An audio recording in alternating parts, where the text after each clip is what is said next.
Give the floor to the representative of Greece.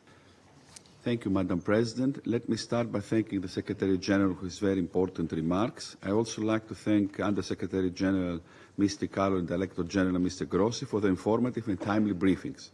Madam President, since last Friday's emergency meeting, there has been a significant deterioration of the situation in the Middle East.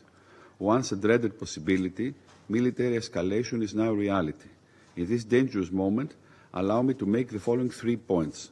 First, we reiterate our call for immediate de-escalation and utmost restraint so as to end the vicious cycle of military action and violence.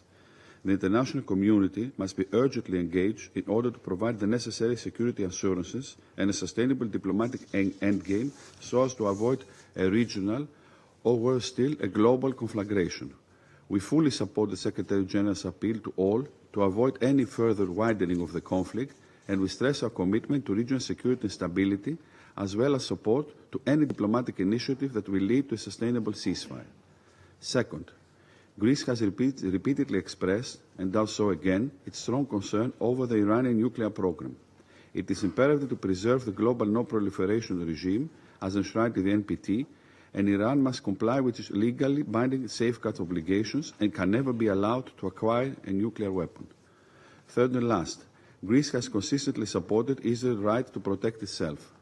We also echo the Secretary General's condemnation of the tragic and unnecessary loss of lives and injuries to civilians and damage to homes and critical civilian infrastructure.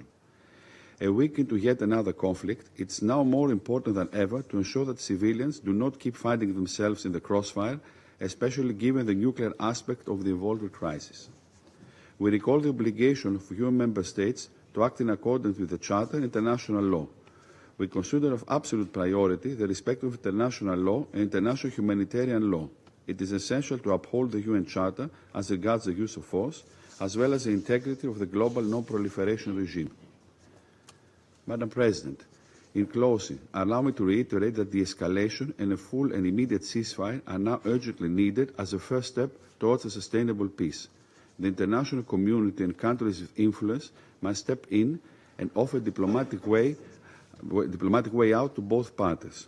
We are looking forward to a positive outcome of the meeting taking place today in Geneva between the foreign ministers of the E3, United Kingdom, France, Germany, the High Representative of the European Union, and the Foreign Minister of Iran.